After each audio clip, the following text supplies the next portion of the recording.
안녕하세요. 4월 21일 화요일 매일 성경 말씀 묵상 시간입니다. 오늘 함께 하실 본문 말씀은 창세기 28장 1절에서 마지막 22절까지 말씀입니다. 본문을 함께 읽으시면서 시작하시도록 하겠습니다. 이삭이 야곱을 불러서 그에게 복을 빌어주고 당부하였다. 너는 가나안 사람의 딸들 가운데서 아내를 맞이하지 말아라. 이제 곧 밧단 아람에 계시는 부두엘 외할아버지 댁으로 가서 거기에서 너의 외삼촌 라반의 딸들 가운데서 내 아내가 될 사람을 찾아서 결혼하여라. 전능하신 하나님이 너에게 복을 주셔서 너로 생육하고 번성하게 하시고 마침내 내가 여러 민족을 낳게 하실 것이다. 하나님이 아브라함에게 허락하신 복을 너와 내 자손에게도 주셔서 내가 지금 나그네 살이를 하고 있는 이 땅, 하나님이 아브라함에게 주신 이 땅을 네가 유산으로 받을 수 있도록 해주시기를 바란다. 이렇게 복을 빌어준 뒤에 이삭은 야곱을 보냈다. 야곱은 밧단 아람으로 가서 라반에게 이르렀다. 라반은 아람 사람 부두엘의 아들이며 야곱과 에서의 어머니인 리브가의 오라버니다. 에서는 이삭이 야곱에게 복을 빌어주고 그를 밧단 아람으로 보내어 거기에서 아내감을 찾게 하였다라는 것을 알았다.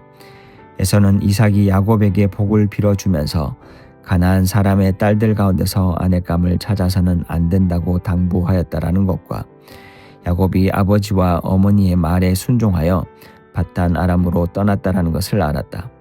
에서는 자기 아버지 이삭이 가나안 사람의 딸들을 싫어한다라는 것을 알고 이미 결혼하여 아내들이 있는데도 이스마엘에게 가서 그의 딸 마할랏을 또다시 아내로 맞이하였다.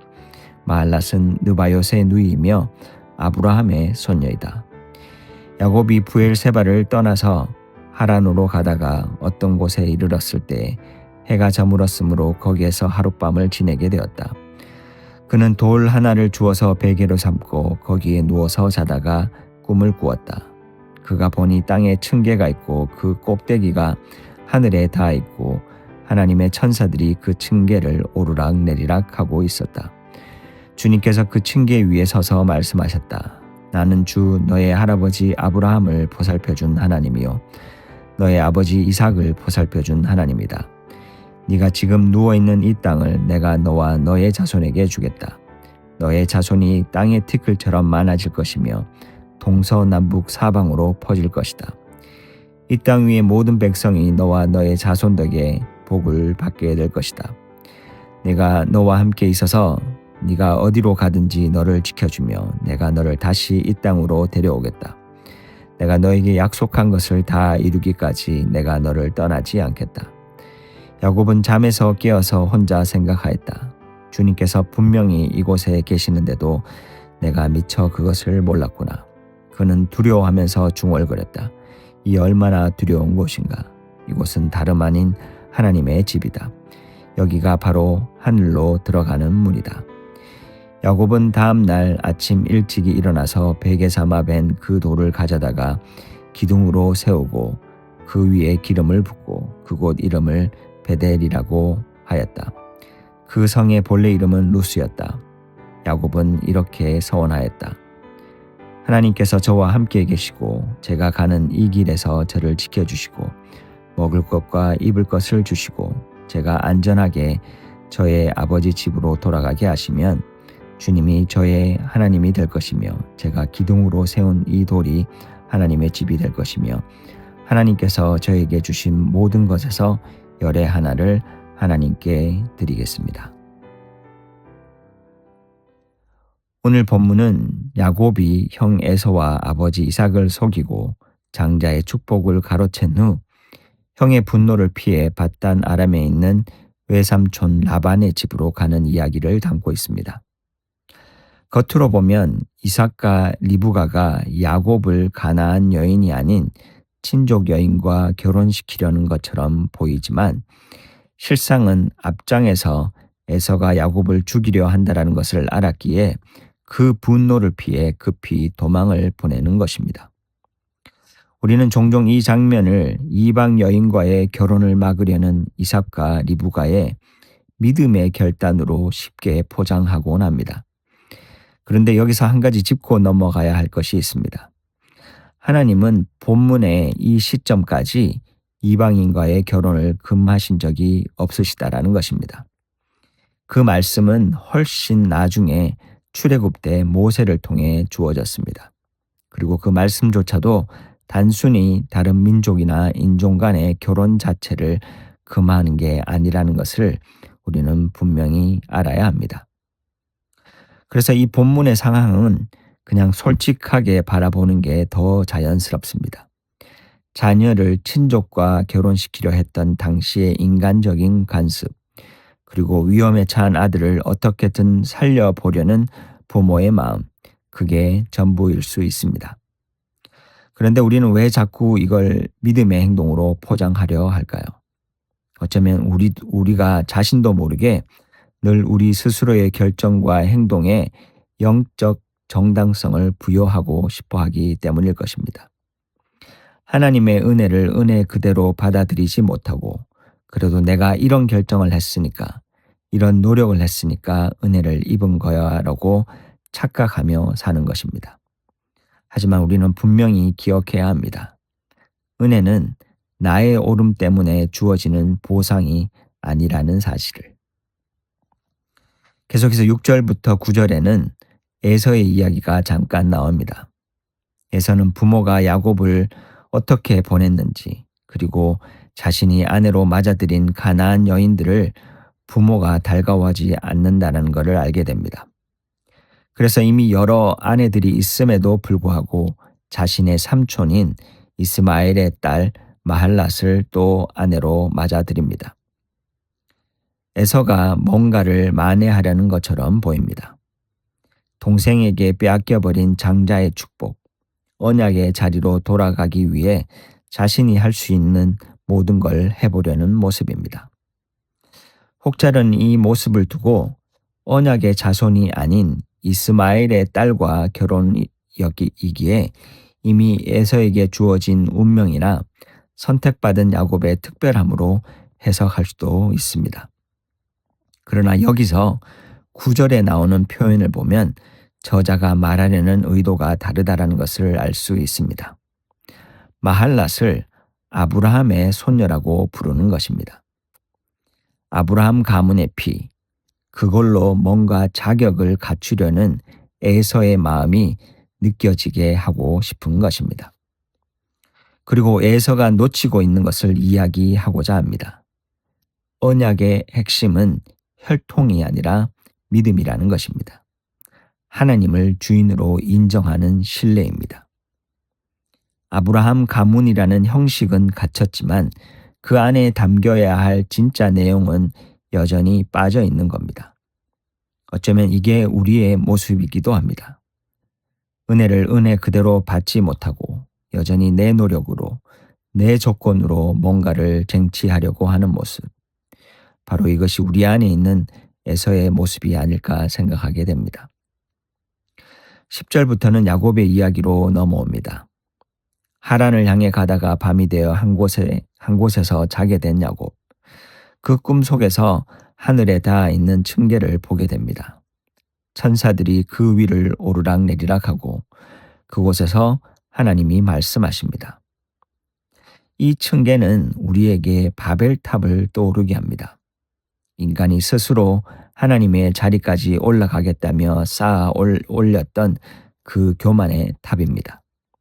하지만 오늘 본문의 층계는 방향이 다릅니다. 하나님이 인간에게 내려오신 층계입니다. 그리고 15절에서 하나님이 이렇게 말씀하십니다. 내가 너와 함께 있어서 네가 어디로 가든지 너를 지켜주며 내가 너를 다시 이 땅으로 데려오겠다.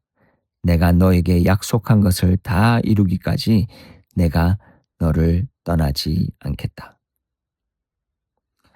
잠깐 멈춰서 지금 야곱의 상황을 조금 더 깊이 묵상하면 좋겠습니다.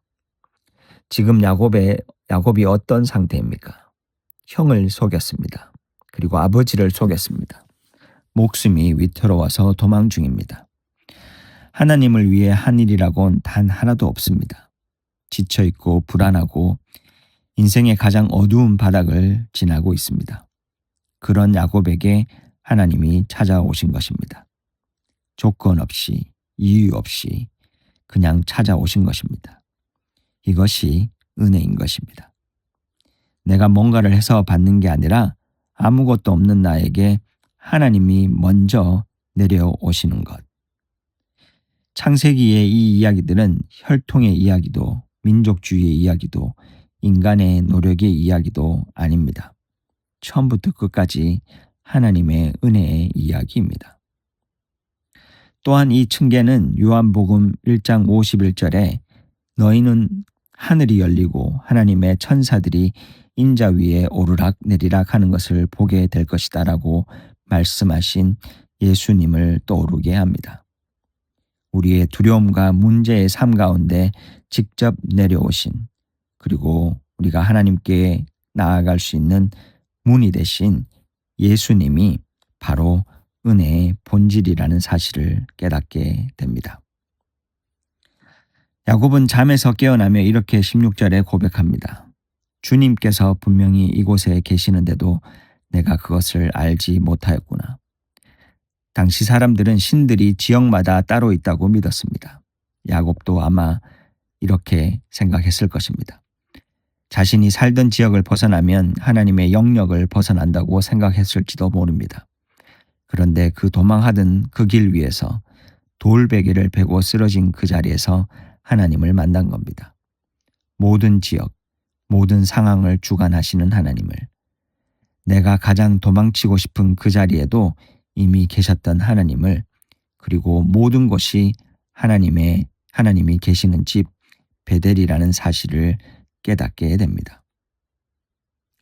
그런데 야곱은 그 놀라운 은혜를 경험하고 나서 이렇게 이야기합니다. 하나님이 나와 함께 계셔서 내가 가는 이 길을 지켜주시고 먹을 것과 입을 것을 주시고 내가 무사히 아버지 집으로 돌아오게 해주신다면 나는 주님을 나의 하나님으로 모시겠습니다. 하나님께서 내게 주시는 모든 것에서 10분의 1을 하나님께 바치겠습니다. 라고. 방금 전에 조건 없는 은혜를 경험해놓고 야곱은 또 조건을 달고 있습니다. 웃기기도 하고 씁쓸하기도 하고. 그런데 동시에 이것은 너무 낯익은 모습입니다. 우리의 모습도 그렇지 않습니까? 하나님의 은혜에 감동받고 눈물을 흘리고 그러면서도 마음 한켠에는 여전히 나의 안정이 먼저이고 내 평안함이 먼저이고 그게 해결되면 더 잘 믿을 수 있을 것 같은데 라고 생각하는 우리. 하나님과 은근히 딜을 하고 있는 우리의 모습이 야곱과 크게 다르지 않습니다. 그런데 복음은 여기서 멈추지 않습니다. 하나님은 이런 야곱을 포기하지 않으십니다. 기다리시고 다듬으시고 계속해서 개입하십니다. 결국 야곱이 하나님을 단순히 도와주시는 분이 아니라 자신의 인생의 주인으로 받아들일 때까지 함께 하십니다. 이것이 좋은 소식입니다. 오늘 본문은 우리에게 묻는 것 같습니다. 나는 여전히 은혜를 내 노력의 결과로 바꾸고 있지는 않은지, 나는 하나님과 거래하고 있지는 않은지, 나는 정말 하나님을 주인으로 모시고 있는지. 에서와 야곱의 이야기는 아직 진행 중입니다. 그리고 우리의 이야기 역시 그렇습니다. 하나님은 지금도 우리 삶에 개입하고 계십니다. 우리가 완성되었기 때문이 아니라 아직 변화되는 중이기 때문입니다. 그래서 오늘 이 은혜를 다시 붙들었으면 좋겠습니다.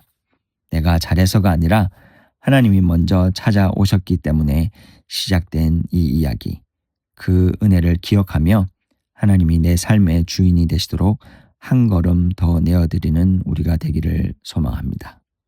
함께 기도하시겠습니다. 하나님 아버지, 우리가 여전히 계산하고 조건을 걸며 살아가는 존재임을 고백합니다. 은혜를 은혜로 받지 못하고 자꾸만 나의 노력으로 바꾸려는 마음이 있음을 고백합니다. 하늘에만 계신 분이 아니라 이 땅에 내려오셔서 우리 가운데 거하신 예수님을 기억하게 하여 주시옵소서. 그리고 우리가 하나님께 올라갈 수 없기에 우리를 향해 내려오신 그 사랑을 붙들게 하여 주시옵소서. 어떤 자격도 없는 우리에게 찾아오셔서 함께 하시겠다고 약속하신 것처럼 오늘도 우리 삶 가운데 함께 하시는 주님을 신뢰하게 하여 주시옵소서. 이제는 조건이 아니라 은혜로 반응하게 하시고 주님을 나의 단순한 도움자가 아닌 참된 주인으로 모시며 살아가게 하여 주시옵소서. 그렇게 도우실 주님을 기대하고 찬양하며 예수님 이름으로 기도합니다.